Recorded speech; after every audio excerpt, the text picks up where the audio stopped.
Obesity is becoming the plague of the 21st century. With overweight becoming the norm in most Western and developing countries, 2/3 of adults suffer from overweight or obesity. Every clinician and definitely every surgeon faces the condition and its associated diseases, such as type 2 diabetes. According to the World Health Organization, overweight and obesity are defined as abnormal or excessive fat accumulation that may impair health.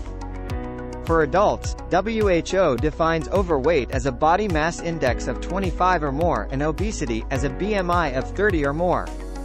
Severe obesity increases the risk of cancer, is associated with multiple other diseases, affects quality of life and reduces life expectancy by 5 to 20 years. Severe and complex obesity is a phrase commonly used for patients with BMI more than 35 and obesity-related disease or BMI alone more than 40, by itself. Bariatric surgery or surgery for obesity leads to weight loss of 25 to 35% of body weight, usually at least 15 kilograms, after 1 year, and sustained weight loss maintenance at 15 to 25% after 20 years. Control of type 2 diabetes improves with weight loss owing to an improvement in insulin resistance. Quality of life also improves.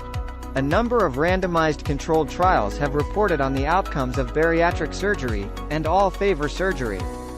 The phrases metabolic or diabetes surgery are increasingly being used in conjunction with bariatric surgery owing to the highly effective way that surgery improves the metabolic syndrome, with weight loss being an additional effect. Despite the fact that bariatric surgery leads to long-term survival benefit and improves obesity-related disease and quality of life, it is available to only a fraction of the individuals who could potentially benefit. This is largely because of inequalities in healthcare prioritization, misconceptions and obesity stigma.